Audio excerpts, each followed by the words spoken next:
そしてその過程で明らかになるのは、犯人の手口だけではなかった。警察でさえ見落としていた3本の確認電話の記録。その存在が、やがて全ての鍵となる。2025年9月、カナダ、バンクーバーで、ある一本の電話が男の人生を一変させた。その日、ライアン・チェンは午後の休憩時間を使い、近くの銀行窓口を訪れていた。新しい口座を開設するためだ。ごく普通の、よくある手続きのはずだった。だが、窓口の担当者がパソコンの画面を見た瞬間、その表情が凍りついた。お客様、すでにご自身の名義で、3つの口座が存在しています。ライアンには、全く身に覚えがなかった。彼は口座など開いていない。一度も。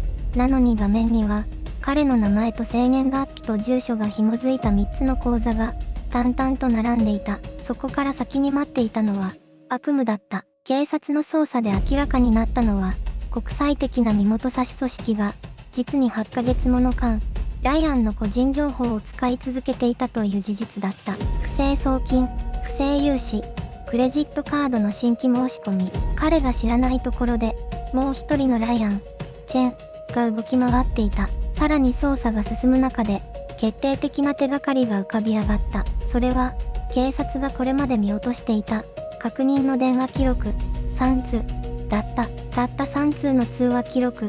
しかしその中には、組織の正体につながる声が、確かに残されていた。一体、誰が彼の名前を使っていたのか、なぜ8ヶ月もの間、誰も気づかなかったのか、そして、あなたの名前も、今この瞬間、誰かに使われているかもしれない。次のパートでは、事件が起きるまでのライアンの日常を振り返る。彼がどれほど、普通の生活を送っていたか、そしてその静けさの裏で何が進行していたかを、一つ一つ丁寧に辿っていく。2025年、バンクーバー。この街には、冬でも雪がほとんど降らない。灰色の空と、静かな雨。それがこの街の、いつもの朝だった。ライアン・チェンは、32歳の会社員だった。物流会社で働き、毎朝同じ時間に起き、同じルートで出勤する。特別なことは何もない。ごく普通の、静かな日常。彼の一日は、だいたいこんな風に始まる。午前7時に目を覚ます。シャワーを浴び、トーストを焼き、コーヒーを一杯飲む。スマートフォンで天気を確認して、傘を持って家を出る。バスに乗り、職場に着くのは8時半頃。同僚と軽く挨拶を交わし、パソコンを開いて、その日の仕事を始める。昼は近くのカフェでサンドイッチ。夜は自炊か、近所のテイクアウト。週末は友人と食事に行くか、家でゆっくり過ごす。誰もが羨むほどの生活ではない。でも、それで十分だった。彼は今の暮らしに満足していた。その日の朝も、何も変わらなかった。2025年の春。ライアンは少し前から考えていたことを実行に移すことにした。メインバンクとは別に、もう一つ口座を開こうと思っていたのだ。貯蓄用に、別の銀行で管理したかった。それだけのことだった。特に急いでいたわけでもない。ただ、そろそろやっておこうと思った。ごく自然な、普通の判断だった。昼休みを使って銀行に立ち寄る予定を立て、彼はその朝も、いつもと同じように家を出た。外は小雨だった。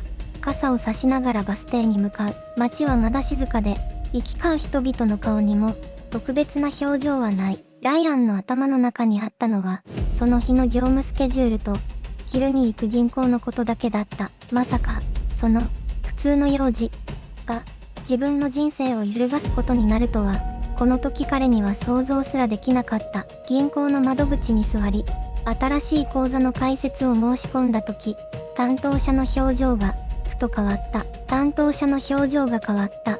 それは、ほんの一瞬のことだった。微妙な間、眉がわずかに寄る。目が画面を見つめたまま、止まる。ライアンは最初、気にしなかった。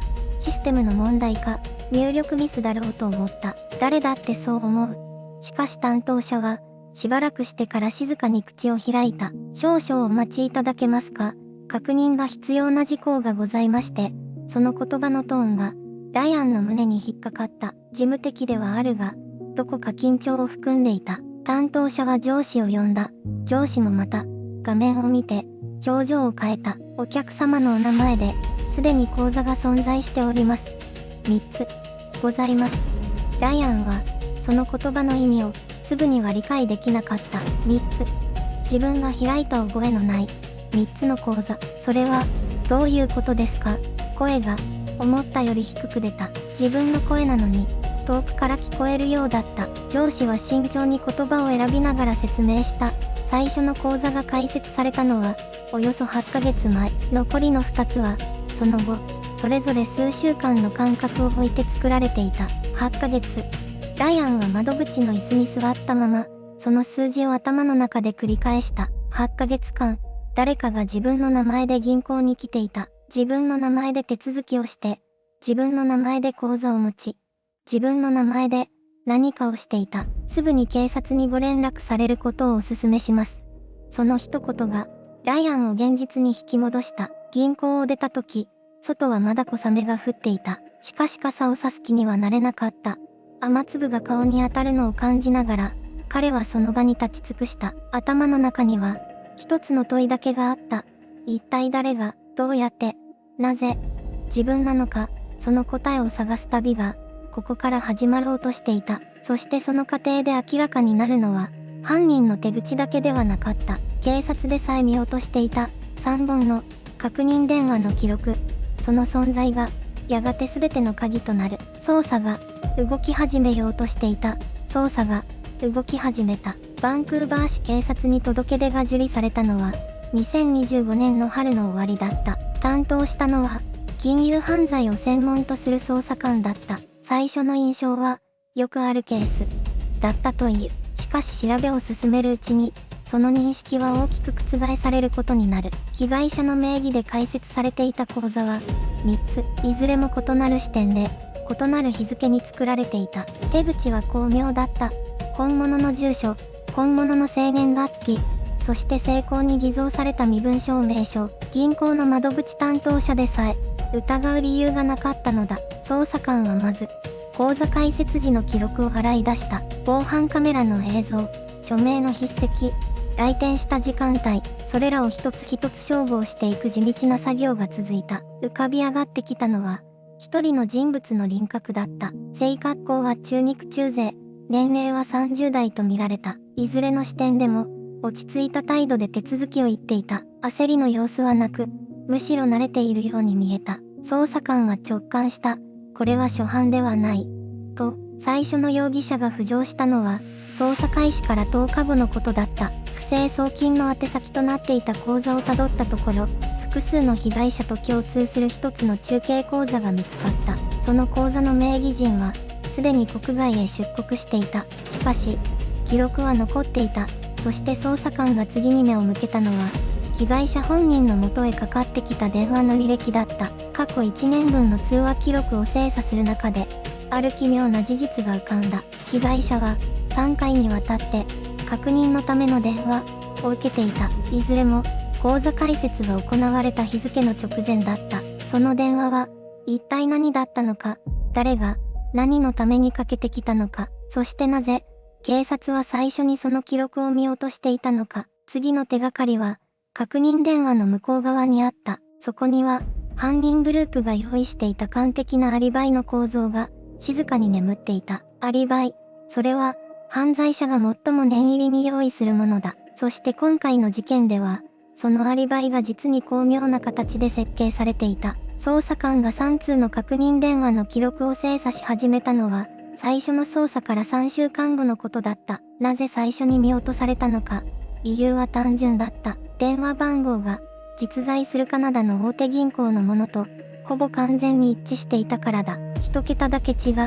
たったそれだけで捜査の目をくぐり抜けていた。電話の内容はこうだった。お客様の口座に不審なアクセスがありました。確認のためいくつか質問させていただいてもよろしいでしょうか。被害者はその電話を本物の銀行からのものだと信じた。丁寧な口調だった。質問もごく一般的な本人確認に見えた。しかし実際には、その電話こそが、犯行グループによる情報収集の最終工程だったのだ。彼らは電話を通じて、被害者の音声パターンを記録していた。さらに、セキュリティの質問への回答を、会話の流れの中で自然に引き出していた。被害者は何も疑わなかった。それどころか、銀行がしっかり確認してくれている、と安心さえしていた。そしてその3日後、最初の不正口座が開設された。犯行グループの手口はさらに続く。彼らは口座開設の際、被害者本人が事前に銀行へ連絡済みである、という形跡を意図的に残していた。つまり、もし捜査が入った時、記録上は被害者自身が積極的に動いていたように見える仕掛けになっていたのだ。これが、彼らの用意したアリバイの構造だった。被害者を共犯者に見せかける。疑いの目を犯人から被害者へとすり替える。8ヶ月間、その罠は完璧に機能し続けた。捜査官がこの構造に気づいたのは、3通の電話記録の発信元をさらに深く掘り下げた時だった。電話は、カナダ国内からではなかった。複数の国を経由した、巧妙に偽装された回線からかけられていた。そしてその回線の末端には、国際的な身元差し組織の痕跡が静かに残されていた。しかし捜査当局が正式な結論を発表した時、その内容には奇妙な空白があった。組織の全容は明らかにされなかった。なぜか、そこには、まだ語られていない事実があった。そして次に明らかになるのは、この組織が残した、たった一つの小さな、だった。それは、誰も最初に気づかなかった。ほんの小さなほころびだった。捜査当局が発表した公式報告書には、組織の概要が記されていた。しかし、その文章を注意深く読んだものならば、すぐに気づいたはずだ。ある一点において、説明が異様に薄いことに、それは、確認の電話についての記述だった。被害者の口座が不正に開設された際、銀行側は本人確認のための電話を3回かけていた。この事実は、捜査の初期段階から記録に存在していた。しかし警察が提出した最終報告書には、その3通の電話に関する詳細な分析が、ほとんど含まれていなかった。なぜ、その記録が見落とされたのか、あるいは、意図的に省かれたのか、被害者自身が、この点に最初に疑問を持った。彼は独自に銀行へ問い合わせた。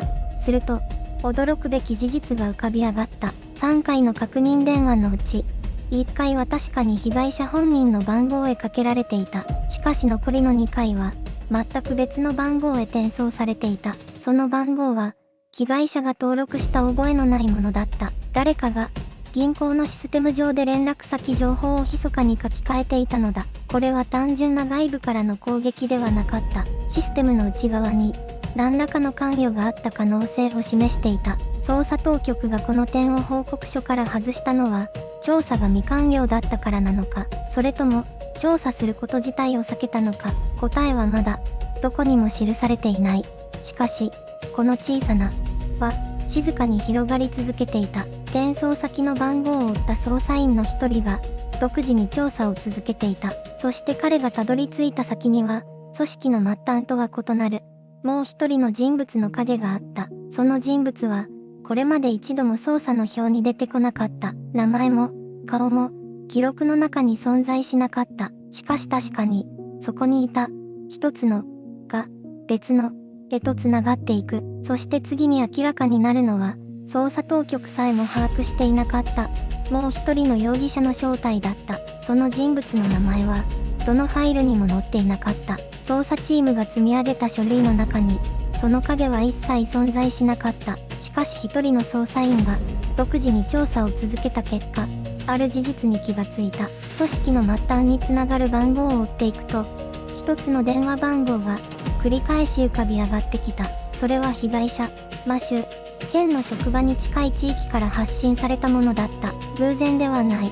その番号は、8ヶ月の間に合計3回、被害者本人に電話をかけていた。そして3回とも、マシューはその電話に出ていた。通話時間は短い。1回あたり、平均で1分にも満たない。しかし捜査員はその記録を見て、ある確信を持った。これは確認の電話だ。と、情報を盗んだ人間が、被害者がまだ何も気づいていないかどうかを、直接確かめていた。では、その番号の持ち主は誰なのか、追跡の結果、登録名義は架空のものだったが、発信場所の精度を上げていくと、バンクーバー市内の一つのエリアに絞られた。そのエリアは、マシューが毎朝通勤で使うルートと、完全に一致していた。単なる偶然として片付けるには、あまりにも正確すぎた。捜査員はさらに掘り下げた。そして見つけた。マシューの会社が使う外部委託業者の名簿に、一つの名前があった。その人物は、2年以上にわたって、マシューと同じオフィスビルに出入りしていた。顔を知っていた。名前を知っていた。そして何より、マシューの個人情報にアクセスできる立場にいた。これが、組織と被害者をつなぐ内側の人間だった。国際的な詐欺組織は、無作為に標的を選ばない。必ず内部に、つなぎ役がいる。マシューの場合も、例外ではなかった。8ヶ月間、彼のすぐそばに、その人物はいた。しかしここで、捜査はさらに複雑な局面を迎える。この第2の容疑者の背後には、もう一つのつながりがあった。それは、捜査当局でさえ把握していなかった。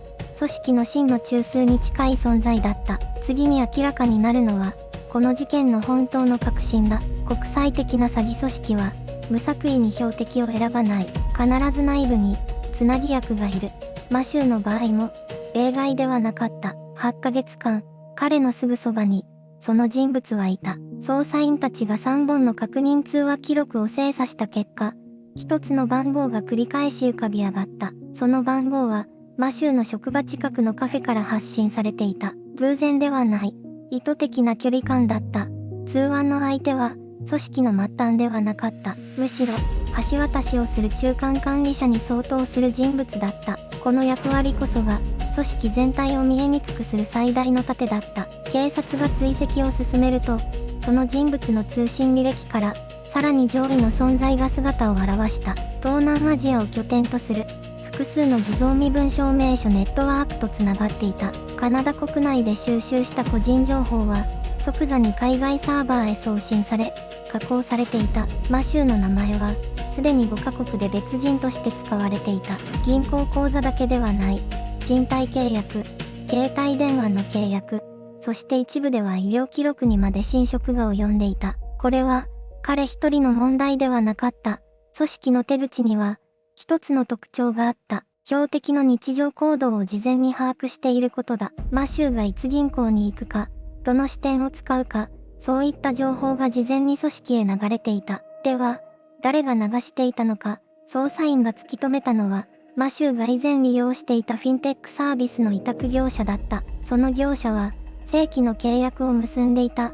しかし裏では、顧客データを組織へ横流しする役割を担っていた。これが、警察が見落としていた3本目の通話の意味だった。それは確認ではなく、指示だった。マシューの新しい口座開設の動きを察知した組織が、急いで痕跡を消そうとしていた最後の連絡だったのだ。真実は、ようやく輪郭を帯び始めた。しかし、この組織の核心にいる人物の名前は、まだ明かされていない。次回、この事件の本当の終幕が明らかになる。真実は、ついに形を成した。しかしその輪郭は、思っていたよりもずっと歪んでいた。組織の中核にいた人物の名前が明かされたのは、2026年の春のことだった。バンクーバー市警と連邦警察が合同で進めた捜査は、最終的に7名の逮捕という形で幕を閉じた。そのうち3名は、カナダ国外から遠隔で指示を出していた人物たちだった。マシューの名義で開設された3つの口座、8ヶ月間にわたって行われた不正送金、不正ローン、クレジットカードの開設、その総被害額は4万2000カナダドルを超えていた。しかし、数字よりも重いものがあった。マシューは、この事件が正式に終結するまでの間、新しい仕事への就職審査で2度、引かれた。信用記録に残った傷は、すぐには消えなかった。書類上の自分と、現実の自分が、長い間ずれたままだった。自分が自分でないような感覚が、ずっと続いていた。と、マシューは後に語っている。警察が見落としていた3本目の通話、それが今回の捜査の転換点になったことは間違いない。しかしその通話記録が、なぜ8ヶ月間も見過ごされていたのか、捜査関係者は、システム上の分類ミスだったと説明した。本当にそれだけだったのか、銀行内部に協力者がいたという事実は、今回の逮捕で初めて公式に認定された。しかし組織がどのようにして銀行員を取り込んだのか、その全貌はまだ開示されていない。捜査当局は、捜査は終結した、と述べた。しかし終結とは、何を意味するのか。逮捕された7名の背後に、さらに深い構造があるとすれば、今もどこかで、同じ手口が繰り返されているとすれば、マシューの件は解決した。ただし、完全にではない。彼の信用記録は、2026年現在もまだ完全には回復していない。手続きは進んでいる。しかし時間がかかっている。制度の歯車は、被害者の速度では回らない。この事件が残したのは、一つの問いだ。あなたの名前は、今この瞬間、どこで使われているだろうか。次回、この物語の最後の章、エピローグでは、マシュー自身が語る。その後、と、この事件が示したある不都合な真実に迫る。その後、マシューは、元の生活に戻れたのだろうか。答えは、半分だ。裁判は決心した。国際的な身元差し組織の中心人物2名は、2026年3月に有罪判決を受けた。しかし末端の実行役の多くは、今も国外に潜伏したままだ。捜査当局は、引き続き追跡中、と発表した。その言葉が、どれほどの重みを持つのか、マシュー自身は、もうあまり期待していないと語った。信用記録の回復手続きは、今も続いている。8ヶ月間、彼の名前で動いた不正取引の総額は、日本円にして約420万円相当。そのうち銀行側が保証したのは、約6割だった。残りの4割は、現在も係争中だ。制度は動いている。ただし、被害者の時間軸では動いていない。マシューが最も怒りを感じたのは、金額ではなかった。彼は言った。誰かが、僕の名前で笑いながら銀行の窓口に立っていた。その8ヶ月間、僕は全く気づかなかった。それが一番怖い。と、あの3本の確認電話、番号は記録されていた。しかし誰も折り返さなかった。たった3本の電話が、8ヶ月分の被害を止められたかもしれなかった。この事件が残した問いは、シンプルだ。あなたの名前は、今この瞬間、どこで使われているだろうか。あなたが知らない場所で、誰かがあなたとして動いている可能性は、決してゼロではない。確認する習慣が、自分を守る最初の一歩になる。マシューの物語は、他人事ではない。